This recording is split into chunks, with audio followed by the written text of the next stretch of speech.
Welcome to G Fun Facts Online. Today we are traveling to the edge of the ancient world, to the windswept expanse of the Southern Ural Steppes. When we think of the great empires of antiquity, our minds usually turn to Rome, Greece, or Persia. But in the vast grasslands connecting east and west, a different kind of empire existed. One without stone cities or written laws, but built on gold, horses, and a terrifying mastery of war. We know them as the Sarmatians. For centuries, their history has been buried under massive earthen mounds known as kurgans.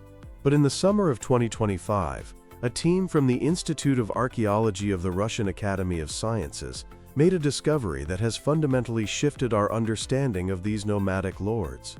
Excavating at the Vysokaya Necropolis in the Orenburg region, they didn't just find a grave, they found a window into the spiritual mind of the steppe elite. Today, we are going to deep dive into the 2025 discovery of the Vysokaya ritual complex, the golden tiger, the mysterious bronze masks, and the blood rites of the early Sarmatians. To understand the gravity of this find, we first need to understand the landscape. The Southern Ural region, specifically the Aral-Ilek interfluve, serves as a geographic pivot point. To the north, you have deep forests. To the south, the arid deserts of Central Asia, and stretching east and west are the endless steppes. This was a highway for migration and trade, and for the early Sarmatians, it was the center of their world. The site in question is the Vysokaya Mogila-Studenikin Mar necropolis. This isn't a single burial plot. It is a sprawling city of the dead, extending over 6 kilometers. It contains 14 large kurgans and numerous smaller ones. The sheer scale of these monuments is hard to overstate. The largest structure, known as Kurgan 1, is a prehistoric engineering marvel. Even today, after thousands of years of wind and erosion, it measures 140 meters in diameter and rises 7 meters into the air. In the 4th century BC, when this site was active, a monument of that size was a deliberate, terraformed statement of power. It signaled to any rival clan or traveler that the kings of the steppe lay here, and that this territory was claimed. For decades, archaeologists followed a standard playbook: find the big mound, dig into the center, and look for the burial chamber. And while that yields results, it misses the bigger picture. The 2025 excavation, led by researchers Sergei Sirotin and D.S. Bogichuk, took a different approach.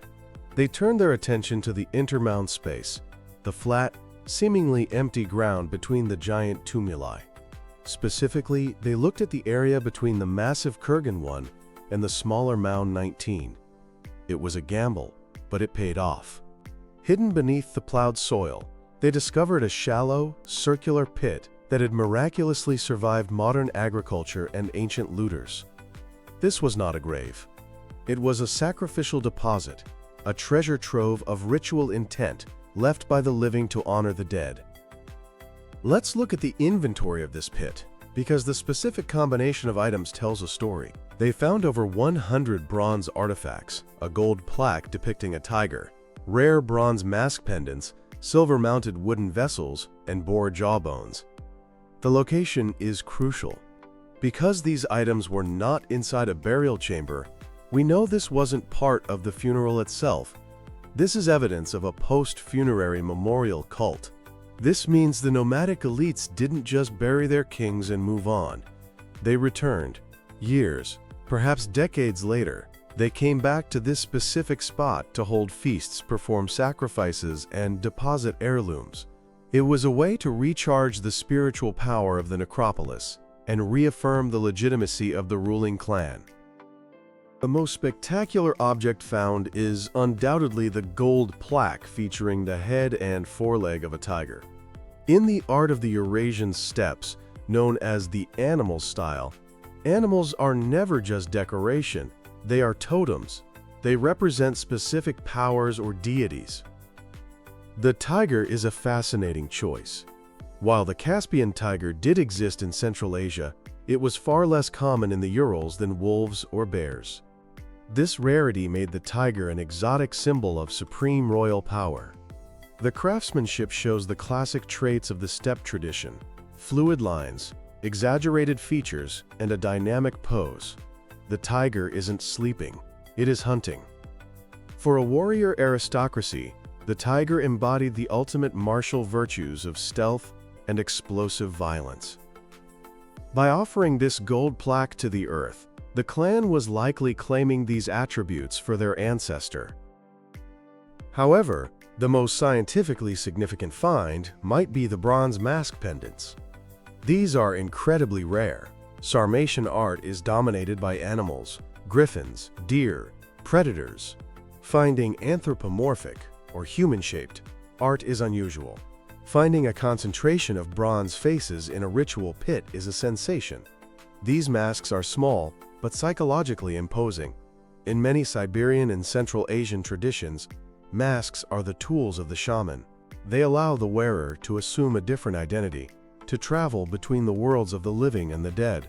It is possible these bronze masks were sewn onto a shaman's costume, or hung on a sacred tree during the ritual. Alternatively, they could be stylized portraits of the ancestors themselves, the old ones watching over the tribe. Their presence suggests a direct line of communication was being opened with the spirit world. The excavation also revealed the remnants of a great feast. The team found wooden bowls with silver overlays. In nomadic society, the feast was a political institution. It was where alliances were forged and gods were honored. Wood was the practical material of the steppe, light and durable for travel, but wrapping it in silver elevated it to a divine status.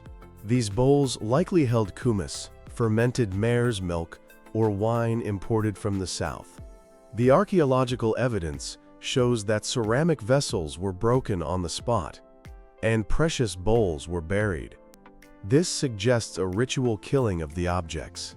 By breaking or burying the cup, it was sent to the afterlife to serve the ancestors. Then we have the horses. You cannot talk about Sarmatians without talking about horses. They were the inventors of the armored cavalry charge and the masters of the saddle.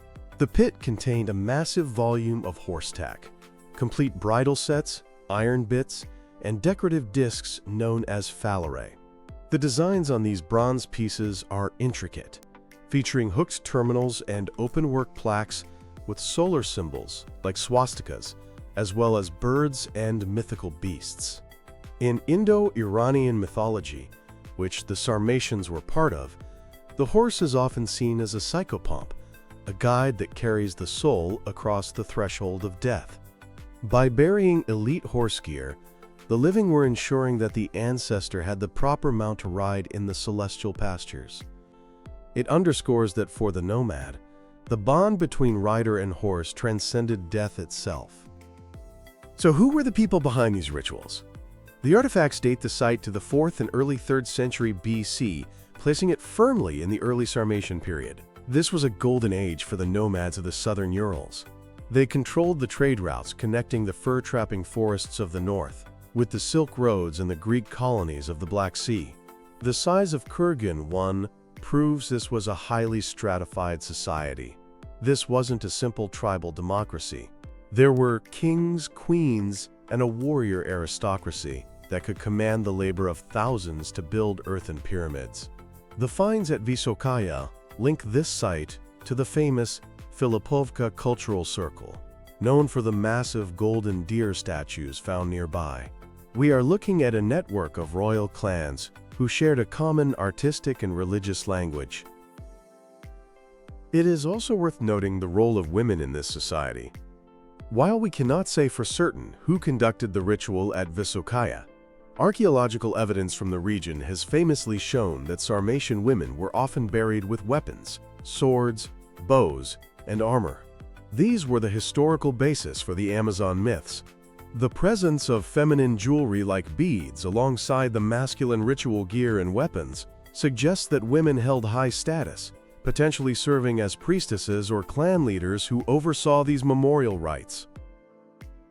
Based on the 2025 findings, we can try to reconstruct the theater of the ritual that took place 400 years ago. Imagine the scene. The clan gathers at the Necropolis, perhaps at the spring equinox. They set up felt yurts in the shadow of the great kurgan one, creating a temporary city of the living among the dead. The central act is a sacrifice. The team found boar jawbones in the pit. The boar was a symbol of ferocity and fertility. The animal was slaughtered, and its meat was likely cooked and eaten in a communal meal, sharing the essence of the life force with the ancestors. Then, the deposition begins. A shallow pit is dug into the virgin soil, symbolizing an opening to the underworld. The priest or clan leader places the offerings with great care. The bridles are laid out to form a spectral team of horses.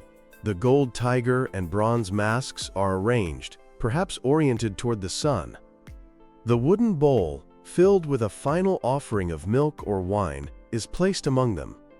Finally, the pit is covered. It is not marked with a mound, it is a secret gift to the earth. The intermound space is thus transformed into a charged field of invisible offerings, making the entire area holy ground. This discovery also proves that the Southern Urals were not an isolated backwater. They were a hub of globalization in the Iron Age.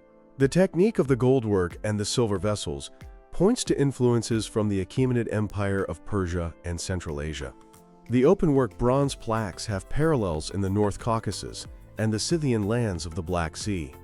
The Sarmatians were trading furs, slaves, and horses to the Greeks and Persians in exchange for the precious metals they used to create this art. The tiger motif itself is a traveler, borrowing elements from Near Eastern griffins and Siberian coiled animals.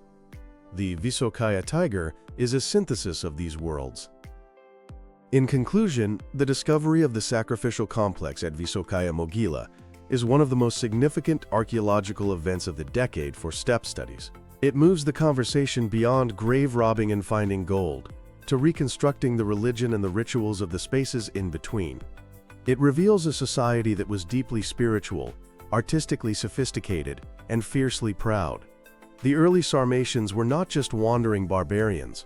They were the architects of a complex civilization that honored its past while forging a network that spanned a continent. As the winds continue to blow over the Orenburg steppe, smoothing the contours of the Great Mound One, we now know that the ground beneath the grass is thick with the memories of feasts, prayers, and the golden glint of the tiger. Thank you for listening to this deep dive into the lost world of the Ural Steppes.